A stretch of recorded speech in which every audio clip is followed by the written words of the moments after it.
Record, my brother. Nick, my man, welcome back from the summer holiday, which I know you didn't actually take, but Yeah. everybody else, welcome back. I'm American. We don't take vacations. We work, right? That's Of our course I identity. Yeah, It's you. It's you Europeans. You're always vacationing the entire summer. But I'll tell you what, looking at you, you're a handsome man to begin with. But here, you've got like this full head of hair that's growing on top. What's going on? You're going to have a different hairstyle? I do. I have a shift in my mindset. I figured that I'm getting old and wrinkly and fat and everything else, but I still have all my hair. And as people keep on telling me, it's not gray, it's not white, it's not falling out. So why am I wearing all this short hair? So this summer, I do this every now and then. I'm just too lazy to get it cut. So I let it grow all summer. And then it got, after AOM, it got really like a lot. And then I went to the hairdresser and said, like, okay, cut it off a little bit, but I'm going to have some hair on my head while I can. No, let's do it. I think this year your goal is to leave it kind of long on the top like that and let it continue to get longer. No, I'm gonna do a traditional Australian and a hype German thing, which is have a mullet. You know what a mullet is? A mullet. Oh, totally. Yeah, do it. Party. What? No. Business in the front, party in the back. Yeah. Yeah, it's something like that. Yeah. Fukuhila for all our German listeners. Yeah. The mullet is coming back. And in fact, it never left Australia. If you talk to a real Australian, a real Aussie guy, they still have mullets. Yeah. Southern US too. Mustache and mullet. That's the combo. Mullet, yeah. All right, my brother. So listen, I just saw you at the Academy of Management in Chicago. That was a fun conference, wasn't it?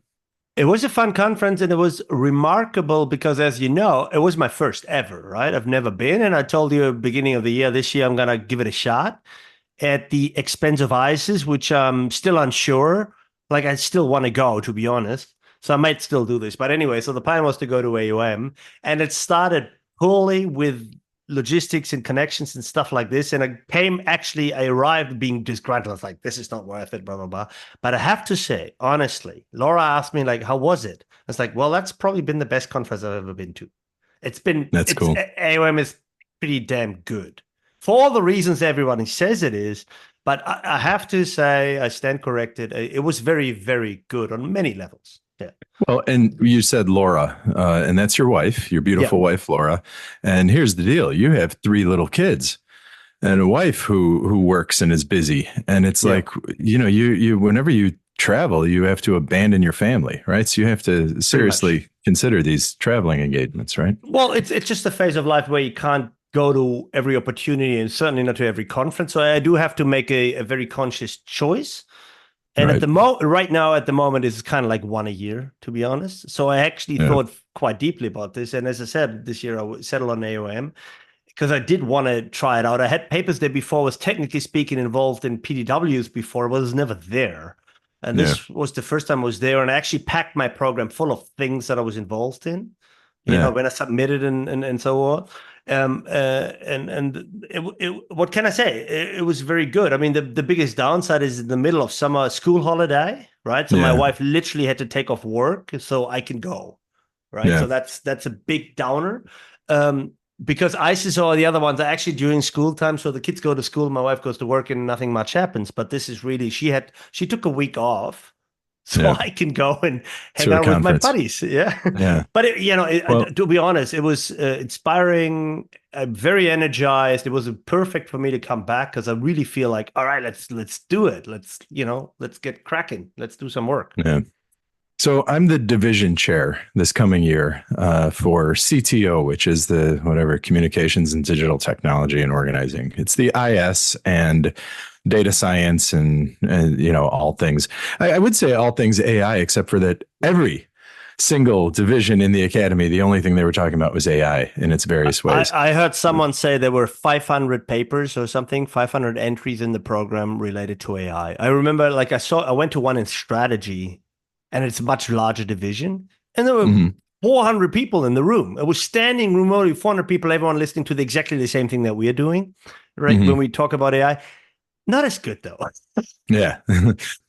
So Academy of Management, one reason I have always liked it, and I think we maybe talked about this in the past, is that there's your IS group, and then there's TIM, which is kind of technology innovation management. You'll see more kind of strategy and operations folks concerned with technology there, as well as IS people. But then there's a strategy group, there's an org theory group, there's an ethics group. One of our students, our PhD students, was presenting to the ethics division. And then there's whatever. I mean, there's like philosophy division, there's diversity, equity, and inclusion division, right? There's like if you just think of it, it's like there's what 30 or 40 divisions, and it's kind of fun because you can go to the IS stuff and then you can pick a couple of PDWs, which are professional development workshops, or so it's kind of fun in that sense. But everyone is talking about AI now, and the way I look at CTO, which is our division, is we have the traditional kind of IS people, which is, and a lot of it is behavioral. So qualitative, we have a strong qualitative ethnographic tradition of looking at organizations and how they use it. Except that, well, now there's a ton of experiments, right? Behavioral experiments and there's the biggest growing population in business schools is kind of data science, design science, these computer sciencey folks that are now in business schools and trying to, right? So this is clearly the division that they join. And what's cool is those ethnographers like you and I, we're comfortable talking to technical people. We're comfortable talking to ethnographers, right? So it's this really cool cross-disciplinary division. So people like that. It's different than a lot of other more focused conferences. But hey, enough of the commercial for CTO. Next year, it's going to be that AOM, Academy of Management. Next year, it's Copenhagen. So people should start thinking about it. This January, you submit your papers. Yeah. And to be honest, that's exactly when I came back and I went to my team. I said, look, guys, next year will be Copenhagen. That's too good an opportunity to pass up. So everyone mark January 20th or something, whenever that deadline is somewhere middle of January. Mark early that in January. Your calendar, especially if you're from Europe or other parts of the world. That is as good an opportunity as it gets. And it's worth noticing because it's the first time ever they went outside the US, am I right? I think it's always ever been in North America. This is the first time they moved to a different continent. Not only that, it's usually in just a few cities. It's usually in either Chicago, Boston, Atlanta, or Seattle, I think. Yeah. Well, Chicago was wonderful. Got to say that. Like, that's an amazing city. Right. Yeah. Chicago is the best city in America. Last year it was Boston, which is one of my favorite cities. It's those are two of the best cities in the States, I think. But let me give you, like you talked about the cross-disciplinary, and people have said this for a long time. Of course, that you have the opportunity to sort of dip your toes in different divisions, and go and hear someone talk whose paper you may have read before, right? So I've done the same thing, of course. I went to the strategy folks, I went to a Tim session, and I went to ENT, entrepreneurship division, and did something there. That's the sort of like the areas that I would play in. I don't go to marketing operations, but that's just me, like, right? So, and that's exactly what you'll get. You want to hear, because they're all there, like all the key figures are literally there. But the one aspect where that really came through in my mind, where I realized, oh, this is truly cross-disciplinary and this is qualitatively different when you set it up that way, was actually in a session, I think you were there, and I think it was run by Yanis and Yangjin. They did this, what was that? Was it a symposium or whatever? It was basically a panel on digital innovation. About modularity. I don't know. Digital innovation from different perspective. So Yangjin was there, Yanis, and you can say, yeah, well, you see them at ISIS too. Sure. Then they had Marshall van Elstein was there, the platform guy. They had, what's her name? Carlos Baldwin there, the modularity theory author. She wouldn't be at ISIS. By the way, neither would Marshall most of the time. And I'm missing one. Chris Tucci was there. He wouldn't come to ISIS. And another lady was there also. Like, so you really bring people that literally work on the same topic. But here in AOM, I've never seen this before. They are literally in the same room.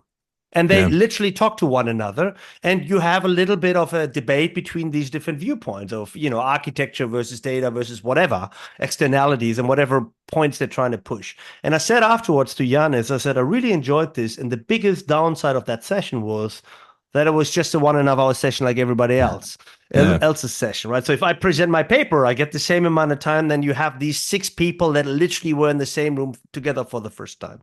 But that was very, very powerful because they talked with another, and you can just listen to this conversation. It was amazing. It was really cool. I've never seen that.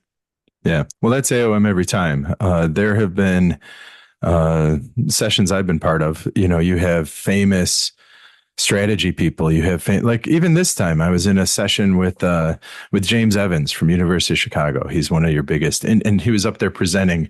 Here's one Nature paper, then here's another Nature paper. Right? It's like one after, right? And it's kind of cool, and it mixes and matches not only disciplines but levels. You'll see assistant professors call these senior folks, get them together and create these wonderful symposia, these wonderful professional development workshops. Yeah. So listen, there are a couple of observations I had though. All right, go for it. And I think my main observation is this. We have this doctoral consortium and this junior faculty consortium. And I see how junior and who's here? Is that one of your dudes? Is that one of your little guys? He just wants to play video games. Yeah, it's like get off the computer, Dad. Get off the computer. So DC, JFC. So you see a lot of doctoral consortium is for PhD students, and I was involved in that. Yep. Yeah. And you were in the JFC. Yeah. And JFC is for before tenure. And what's really wild is this is what you see. You walk in there and you see a bunch of junior people standing around and they're like looking, and then they see the senior person and they go surround the senior person. So I don't know, I'll just pick a name for the JFC. Like we had Marshall Van Alstyne there. Right. And it's like, there he is. So they all circle him, in a sense, and they're waiting to talk to him, and they introduce, and that's great. And you get to meet these senior folks who maybe you read their work and you like it. Then when Marshall walks away or he's talking to someone else, they just stand there. Right. And I think the thing that junior people sometimes don't get is, yeah, you can meet Marshall and he may remember you in a year from now, or something, but probably not. Right. And he's probably not going to remember your work, and he sees a bunch of, but there's like 5 other people right next to you who are interested in very much the same thing. And then you're not like introducing yourself to them. You're not, and they're just as desperate as you are. Let's say you're a brand new assistant professor. You show up at a junior faculty consortium. You don't know anybody, so you're not talking to anyone. And then you're trying to talk to the senior folks who will or will not remember you. It's like, find that person who's alone, go up to them and say, hi, I'm Nick. What's going on? Where are you? We always, in academia, we always have the ability to talk about where are you from. And there's always the home country that they're from, maybe the PhD program that they're from. And then you could talk about the PhD program, your relative experiences. You could talk about their countries, your relative countries. You can build all these human relationships very quickly. But yet people are waiting to like meet the senior folks instead of like building relationships with each other. I mean, it's a little bit of this stardom culture, which I thought also was quite prevalent at AOM, because there's a few people where you could rightfully say, okay, these are stars or superstars, whatever, but it's a bit much, right? So everyone just clings to the lips and waits for whatever wisdom is supposed to come out of their mouth. So same observation, because I was in the DC as a mentor, right? It's on the same day that you were in the junior faculty consortium. And I actually made that point. In the end, they said, like, what's the one advice you want to give to people? And I said, because I know your story, and I know you met your buddies and your successful collaborators on the peer level at one of these DCs and JFCs, and you've worked together for the 10 years since. And I also told them, like, I didn't do that. Like, from my DC, I don't remember a single person that was there with me these 18 years ago. I don't. I cannot remember. And, this was back in the day. There was no Facebook. I have no idea who was there. So, and I regret that. So I told the same story. They said, look, guys, look around you. Don't look to the front where these people sit on the panel. Look next to you on the table. Make sure you connect, stay in touch. These are going to be the peers. And by the way, you will be the guy sitting in the front and, running our journals and all that sort of time. Just give it some time. So same story.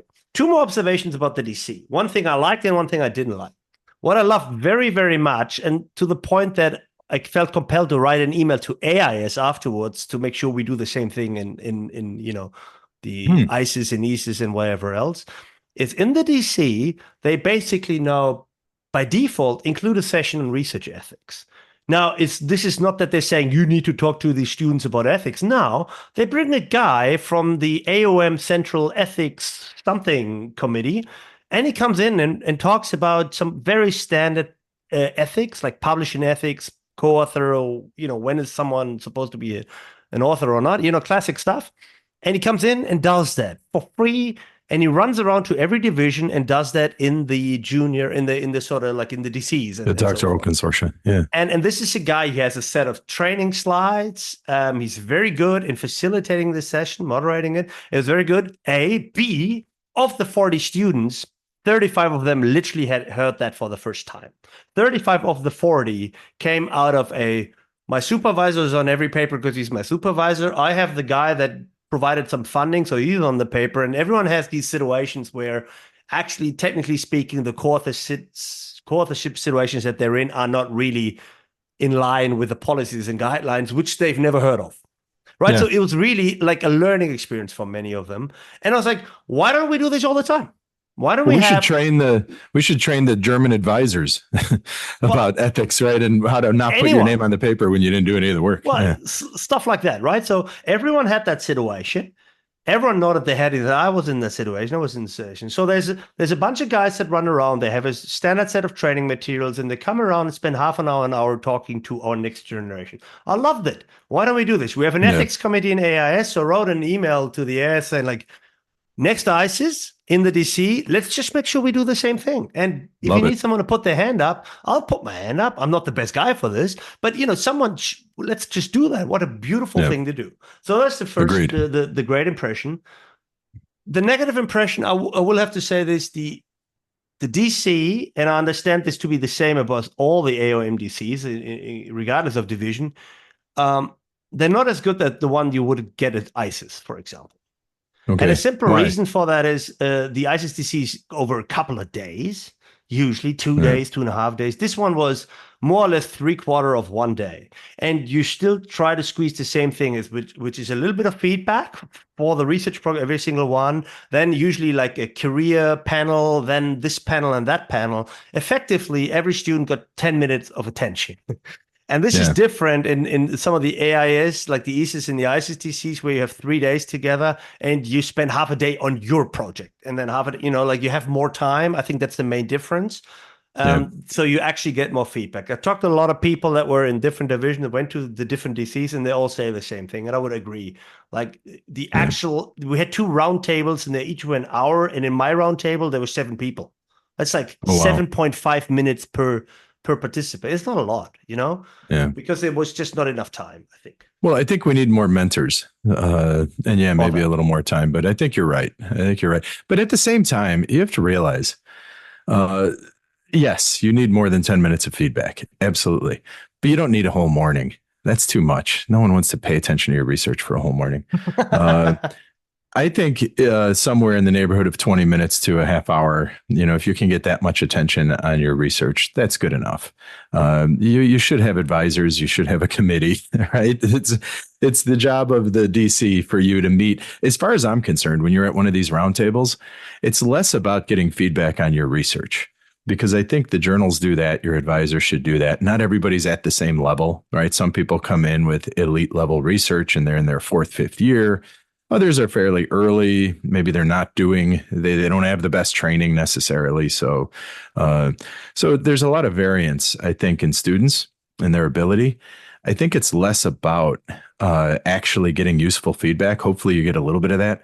It's more about, you get to meet these people, maybe get some useful feedback. But again, it's meeting the other people at the table. To me, that's the key. It's like, I did the commercial for my research. Now 6 other people did the commercial for their research. Ideally, what I would do is go up to the person who's doing something similar to me and be like, hey, let's talk, let's continue. We're clearly doing similar research. Maybe our locations aren't too far from each other. Which other conference are you going to? Let's have lunch. I think to me, it's far more about meeting people that are your peers.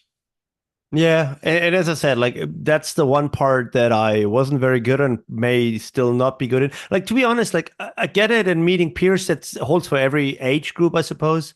But I also just want to hang out with my friends. Yeah. I can do some networking, and I want to introduce new people and talk with them, but that's also exhausting. And at some stage, roughly 4 p.m. in the afternoon, I just don't want to do. I want to be in a what people now call a safe space. I want to be with my buddies and relax and don't worry too much about what I say, and like all these sorts of things. That's also part of it. And I do think that. But even when we do that, like you and I will take off at one point in the day and we'll go hit the bar or whatever, and we'll go with our friends and that. But sometimes one of your friends will bring along someone, or I'll bring it, and then that person now joins the group, and then that becomes, I think that's the whatever. All right. So social side, I think is there. We probably belabored it on this podcast a bit. I'll tell you one thing that sometimes people don't realize. And, I've been involved with AOM. I've been involved with ISIS for over a decade and Hicks. I have a little mini track at Hicks. So these conferences, I've been part of them. And I don't think people realize this, but when you're determining which papers get into your conference, into your mini track, your whatever, this is how I see it. And tell me, Wrecker, if you agree. Let's say I get 100 papers to my conference or my mini track or whatever, my track. Of those 100 papers, maybe 5 will be really nice papers that are like, all right, this is kind of cool. It's a well done paper, well crafted. It's a good paper. Yeah. Probably 20 or 30 are going to be just sloppy. Maybe there's an idea in there, but they rushed. You could tell they rushed. They missed things. They mislabeled things. It's not written well. It's this just mess, right? So you can reject those 30 pretty quickly, right? So now what does that leave?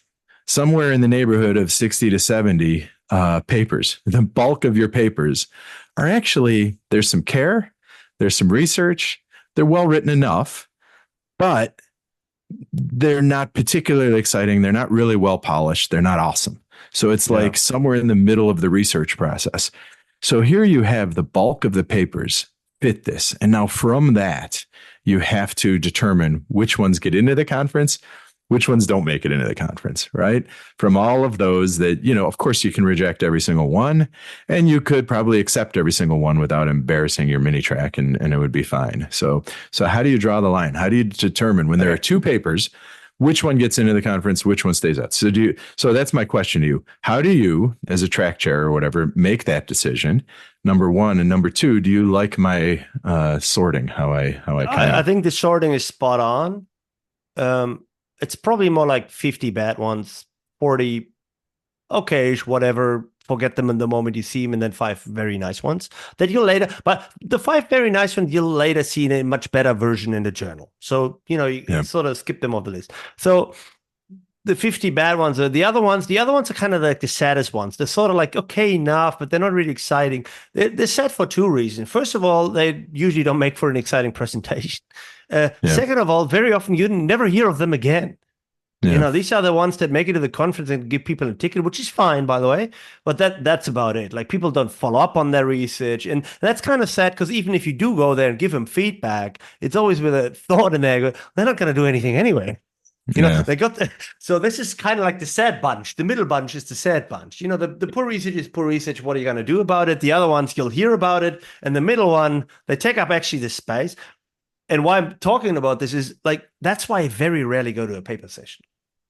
I really do, when I go to conferences, we can talk about that later. I have a very clear idea in mind of what I want to go and spend my time on. And paper sessions, very rarely. I skim through them, and only if I see what looks like a great idea by great whatever, then I might go in. And very often I leave disappointed because it doesn't turn out to be that great. I go to paper sessions where my friends or students or people I know are presenting. Those are I do that. Sure. I go to. Sure. The social support thing I do as well. Yeah. So you asked the rule. So my number 1 would be actually not to make the track look embarrassing. So actually that's a harder rule. I would put that as my number 1 rule. I don't want to have anything that makes my track look shitty. So I think that's the first, the culling out is the first. The second rule, I would say, I would be in favor of a very nice idea with shitty data or shitty processes over a very clean data and clean process, but boring idea. So the first rule is make sure the track is not embarrassed, sorry. And the second one would be idea over data and method. That's I guess would be my rules. Yeah. Is there an interesting thing there? And I'll tell you what, I do go to paper sessions, and we've talked about this. I think that what sometimes people do is they make up for not having an idea or not having quality work with quantity, right? They'll say, okay, I did 30 interviews. I did 40 interviews, and I don't know what to say from these 30 or 40 interviews. So I'm just going to say a lot. And if I say a lot of things, then I will, someone should recognize something somewhere in this lot of things that I said that should be original, right? So the problem with those papers is when they make up for quality with quantity is that those are the worst presentations because it's like laundry list. There's this, and then I found this, and then I found this, and then they're always in this hurry. They never manage their time well, and yeah, that's a tough one. So I agree with you. And I'll give you an example. Two come to mind, but I'll talk about one of them first. This is several years ago. I was running an ICIS track on design and systems design, so everything design. And we had a paper, remember it? It was called Reliability in Design Science. It was by then a PhD student, Mala Kaul. She's now a associate prof in Nevada, I think. Anyway, so she worked with Richard Baskerville, and she wrote a paper on reliability in design science. I was like, hello, that's a nice new idea. No one talked about reliability at that point, 10 years ago, yet. Yeah. Reviewers didn't like the paper for process and methods and data. And I was like, I don't care. Like, this is clearly borderline on the verge of being. And I said, I don't, because it was probably an early draft or something, like we all do, right? I'd rather take this and a fresh idea and have that in my track on design sciencey thingies, because that's a new way of looking at things. And I'll take that over a very seriously well constructed 3 iterations prototype of some app. You know what I mean? Like, so I think that's my go-to example. And I'd rather have that because it'll be interesting and controversial perhaps. And that paper could go somewhere, but it's not well polished. It really wasn't, but it was a nice. It was an early stage draft, which we all do. Most of my conference papers, if it's a good paper that I love, I'm not sending it to a conference. I'm sending it to a journal. Same here. What you just said is in the session, it might be contentious. So I think that's the key. The key to a good conference presentation is not to get up and present the laundry list of your research, right? It's to engage your audience, preferably in some sort of controversy. So it's not just boring where you did your boring ass presentation and then it's like any questions and no one has one because you just bored the shit out of them for 15 minutes. Instead, wouldn't it be fun to provoke? And then people want to argue after your presentation, and then that argument can give you feedback like to use. So that's what I think actually is reviewers. People don't know how to do conference reviews. They seem to think that conference reviews are like paper reviews. And you have 2 different goals. When you do a paper review in a journal, yes, you're looking for what's interesting, but you're also looking for polish, clean argument, you're a gatekeeper. Rigor. At the end of the day, you're still a gatekeeper. Yeah. And your job as a reviewer, it's the editor's job to nurture the paper in. Your job as a reviewer is to point out the flaws in the paper, right? And maybe a path forward if you can come up with one. But at a conference, your job, I think, the good conference reviewers are, listen, you did a lot of stuff here. This is the 1 or 2 interesting things in your paper. Focus on this in your presentation, and it would lead to a good discussion, right? So it's a little different than I think a journal. You're not a gatekeeper. You're someone who can actually impact what they're saying. And I think our job as conference reviewers is to look at these papers that are using quantity, which I would say at least half of those papers that are in that middle range are just doing that. They're trying to find something, so they use quantity. Just a lot of ideas to make up for having an idea. And the problem is every single one of those ideas that they come up with has an entire literature to it and has it right. So it's your job as a reviewer to say, look, this is a cool idea, say a couple nice things, but then say, okay, here is your idea, right? Here is your focus. Get rid of 90% of this. Focus on these 2 interesting things for your conference presentation. And that would be where you get the feedback. And that would be where you, right? I like that. I mean, like, I don't do the reviews necessarily this way. I do the review from the perspective of, is this going to be an interesting session, like an intensive interactive session at the conference? If it is, then I'll write that in the review. Let's kind of spur some nice discussion at the conference. That's to me a quality criterion. Not sure I do the, here's the idea, strip the rest of. But I wanted to make also one point. I think the way that I look at it, if you're an editor in a journal, your job is to find the 5 out of 100 that you can publish. Yeah, in a way, right? So it's kind of like you wish it to be more, but it's really tough actually to find 5 published papers out of let's say 100. In conferences, at track chair, very often you have the situation that once go through the review and AE, and they have the scoring systems often. You usually have more papers that you could accept than you actually have slots. Right. Would you agree? Right. So like you get 20 papers where the A says this could be accepted for presentation. Yeah, well, I only have 3 sessions, 9 papers. So you actually have to select 9 out of 15, and the other one you're struggling to get 5 out of 100. So I think that's a huge difference, right? So that's why sometimes you get these ISIS reviews where people say like, but the A said it should be accepted, how could you reject it? Well, there's limited room. Yeah, absolutely. Right. And then you have to make the question of which of them makes an interesting discussion in my track, which is what I care about.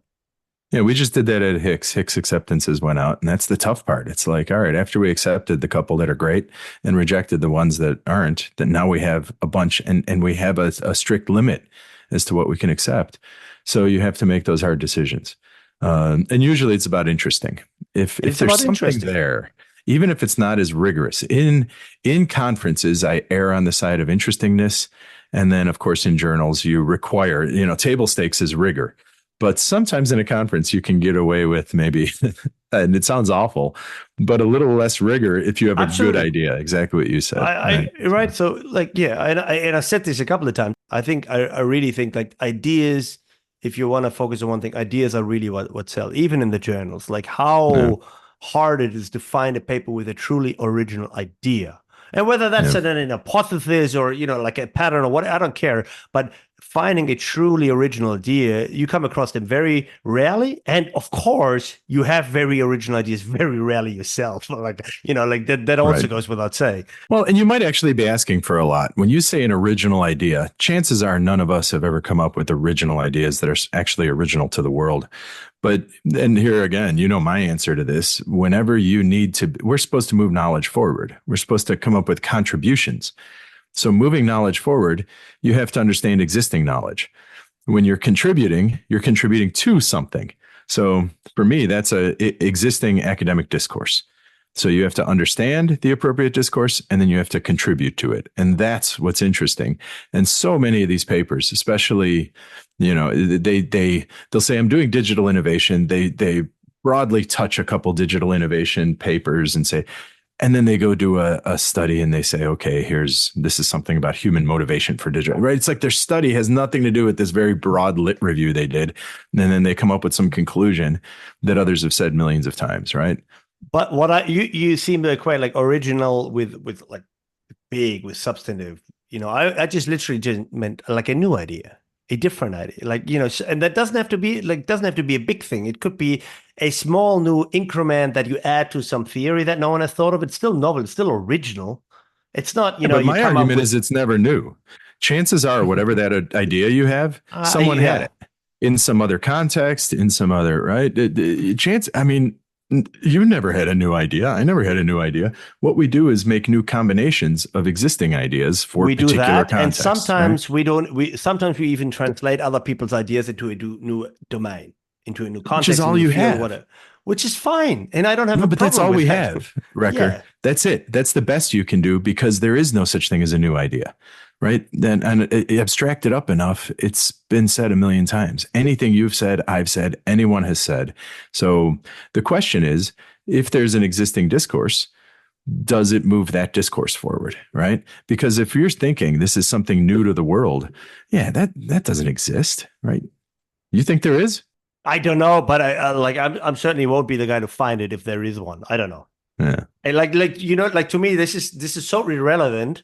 Because that's like, I think I know myself by now, like to know that that's not going to be me. So I don't care whether it's out there and I can't find it, or it's not out there, I can never find it because I'll never find it anyway. So who cares? So this ontological question is irrelevant to me because I don't think that's what I'm good at or what I'm doing anyway. So, and I'm fine with that, right? So, hey, I have a slightly different question about, sort of conference in general and AOM in particular. So there's different session types, right? So we have at AM, there were PDWs, symposia, and paper sessions simply. And many of them you see at ISIS. ISIS has PDW, these professional development workshops. They have panel sessions. They have, whatever, and they have paper sessions. Do you have a favorite? Do you have a ranking of those sessions? Because I do. Yeah, I guess the symposia, if they're done well, are going to be the best, right? And when I say if they're done well, you get the right people up. like that one that you and I were part of. That was good. That was cool. And it's kind of a panel, but you get different people with different perspectives when they nail that. And there are two kinds of symposia at AOM. One is the speaker symposium, and the other is the paper symposium. So a paper symposium is like you create your own track session, right? You get a bunch of people together who are doing research in a domain. You list all their papers together, and then they each do a paper presentation. What we saw for that digital innovation thing was a speaker symposium where you get, you get these big wigs, they talk. And then the problem was with that particular one, the way it was designed is they talk too much, right? If you could get discipline, like out of your speakers, then there would be time for a conversation, which I love. Right. That's the fun part. When you get engaged, you create some tension, and then people want to talk. Like you even had a wonderful question, and then there was like one more after that, and then it was over. The session was over. It's like the conversation was just getting started. So I think if people could build a little discipline, those are fun. My problem with professional development workshops, I think they're wonderful, right? They're great. We have packed rooms. You have an important topic, and people discuss it. The problem there is that they require sort of, roundtable sessions, paper. They require some action. And on the one hand, the action is cool in that you break up into these small groups and you maybe discuss something and then you report out. But that second half is always lame compared to the first half. People just want to talk in an open session, and then you break them up. They all report out. The report outs are usually boring, and it's like you kill the conversation. I wish there was one way to keep plenary conversations going and keep them provocative, a debate, something like that. But yeah, so the first half of PDWs are usually great. The symposia are usually pretty good if they manage them right. Yeah. What about you? You clearly have a favorite. I have a favorite. My favorites are PDW over symposia. And because the PDW I really like because you deep dive into a topic. It could be a method, it could be a theory. Like these are the ones I go to. I really want to learn about X. So I go in there and I get sort of like, filled with a bit of knowledge from a bunch of people, usually the people that are actually pushing that, whatever it is. So it's good knowledge, it's high quality knowledge. And I do like the breakout sessions. I was involved in one organized by Marta and Alexi on data and innovation or whatever. And it had this really weird and somewhat awkward situation that they brought 5 people that speak to data. Yanis was there, Sirka was there, Dorothy was there, I was there. And I talked about representational functions of data. Anyway, and they said, look, everyone gets 3 minutes to talk about their view of the role of data. And then we're going to have breakout sessions, and there's 5 tables, everyone sit at a table, and you go to the table of the topic or the view that you want to, discuss some more. And I was like, so this is a popularity contest, isn't it? It really was. It's like, I don't want to be the guy that sits alone at my table because everyone else flocks to Yanis or Sirka or something. So did anybody sit at your table? I had a few people. My table was fully down. Like every table was full, but I was like, a bit of pressure here. Need to perform. No, but in all honesty, so I like them. If they're done well, you really learn something new. And I always like that. Or if you, from the perspective of those giving them, this is a great way of socializing a topic. Like my friend Per Davidson in entrepreneurship, he's been running PDWs on his big theoretical program, external enablement, for the last 7 years. And he builds a community this way, right? Yeah. So he builds and he keeps on preaching literally the same message. And every year there's 30, 40 people. You do this a couple of times, you have 200 people that work on the same ideas as you. Like with you guys, with your computation intensive, that's the way to create a following, create a community. So I like them for that reason. The symposia, as you said, are hit and miss. I mean, like the reason I like symposia is that's a good reason to attend the conference. The paper, I can read the paper. I don't have to fly to Chicago for this. But the panel, you have to be in the room, listen and engage. Because otherwise you don't take anything away from that. So I think that's a good reason to go. That's why when I'm going, I usually go to symposia and panels because, why else would I go there? And the least important to me are paper sessions. Yeah. But it's important because that's how you get in if you're a junior person with a paper or whatever. But I'll tell you what, I think, again, junior people, they sometimes don't think of symposia and PDWs as things they should be leading, right? And the fact is, you and I are not going to put together a symposium or a PDW, but people invite us to be on them, right? So I think oftentimes that's what junior people can do. I remember really early in my career, I did a symposium on modularity. And I just emailed like Richard Langlois, and I'm like, "Will you join our symposium?" He goes, "Sure." He replied to my thing and said, "Sure," and he joined our thing on modularity. So these very prestigious folks that don't even know you, like I never met the guy, I just knew his research, will join your symposium PDW, and you would be the one to put it together. You do an introduction. So I think that's a good, useful thing to do. I agree. It's a very good point. Yeah. I also would say that even though we say like the paper sessions are the least interesting to us listening, because we may as well read the paper, I think you flip that if you're the presenter, and especially if you're an early career presenter. Because then, like when I gave a paper presentation and I do go and it's like, I'm going to step up and perform now. No way in hell I'm going to go up and do a shoddy job, with no engagement, with shitty like, no, I'm not going to do this. When I have this stage, I want to use that. And I don't present the paper in a narrow sense. I talk about, this is the work that we're doing. You can read the paper if you want. I'll send you a PDF. But this is what it's about, and this is the idea, and this is how we move forward since we submitted that thing, 8 months ago. So I take it further, but I want to do a good job because I want to get people interested in what I'm doing. And I think if you're a junior scholar, you're doing that and you're selling yourself. So no way in hell do I ever want to see a lackluster performance, because I think that people are like, oh yeah, I met the guy. He gave a shoddy presentation. Well, I'm sorry, you're in my bad people box now.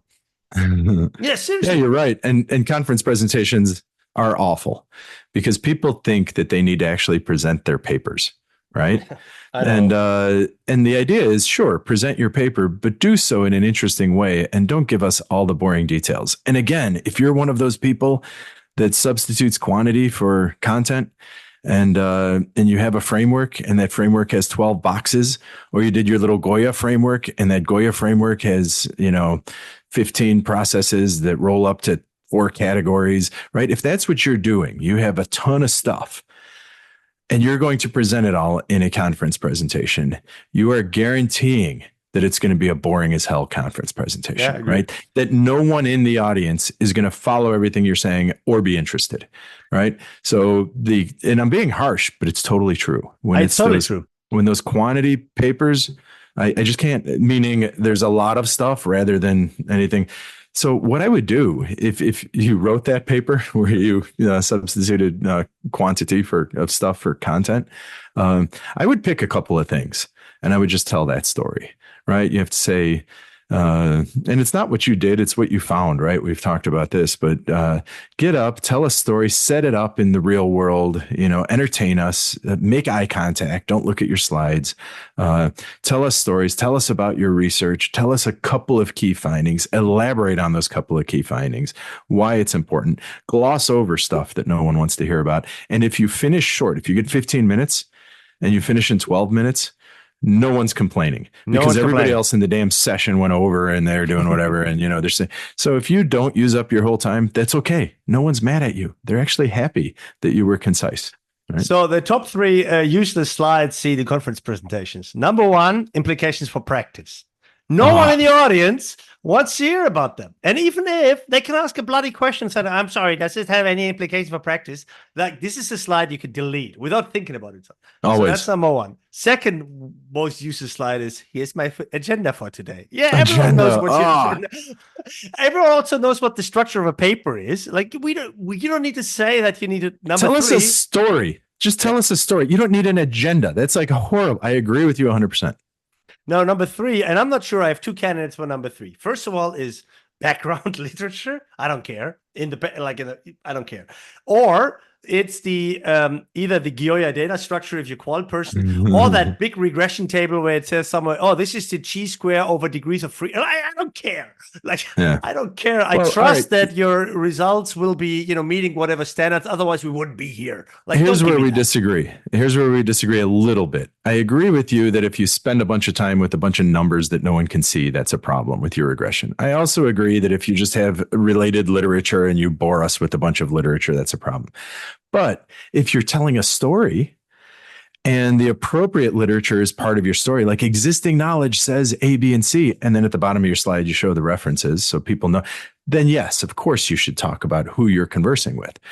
Similarly, and our results are pretty significant, right? We see, and then you want to circle a couple of key regression coefficients. Great.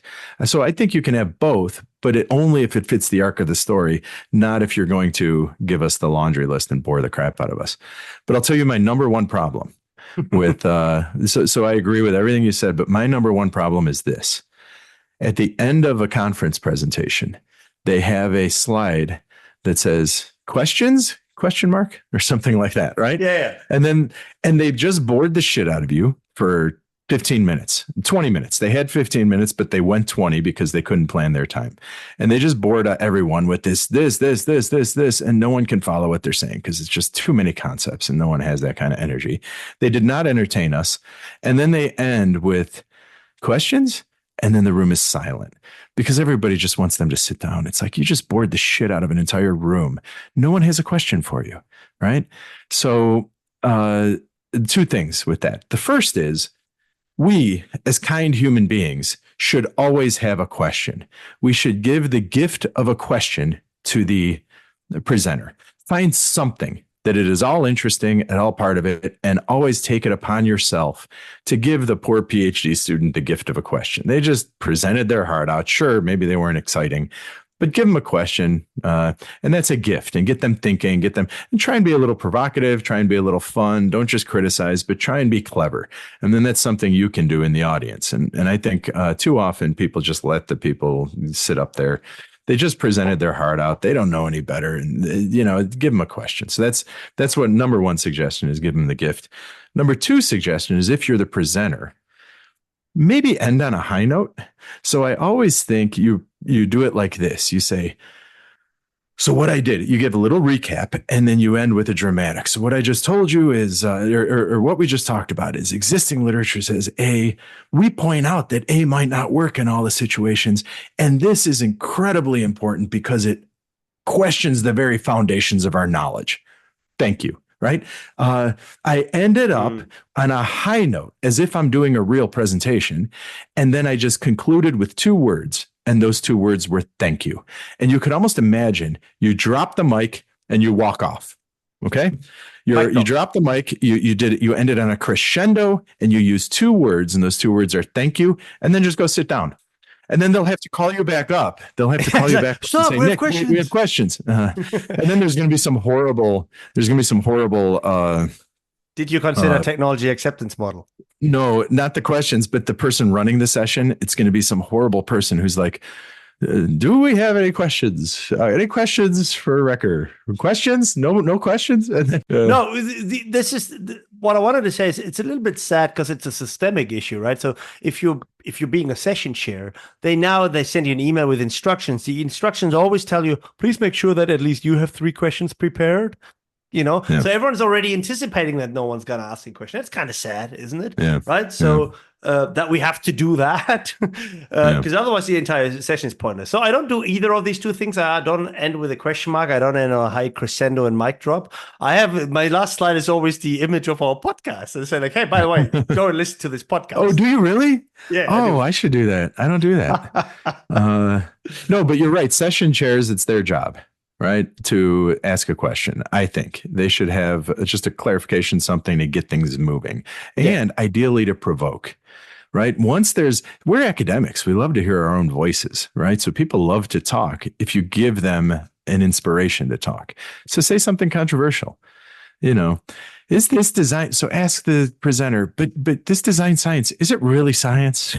Or something like that. And then just bug them and try and boost the room a little bit into saying something, right? So, Nick, we talked about AOM for an entire hour now, right? And we recapped that in conferences in general, and everyone should go. And we covered this many times. It's an important thing. You got to be in the community. Science is very social. You got to be there, be seen, be heard, meet people, get ideas. It's really important.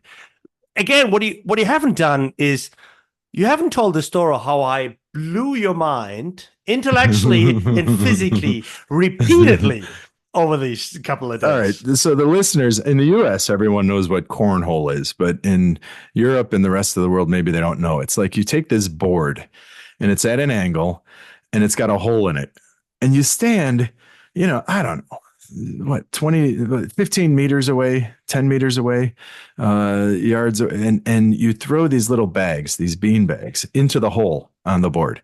If it lands on the board, then you get a point. If it goes in the hole, you get 3 points. Now you got to realize, as an American, I have been playing this stupid little game called cornhole since I was, I don't know, a teenager or something, right? Whenever you're sitting around drinking beer at a tailgate or something or backyard party, they play cornhole.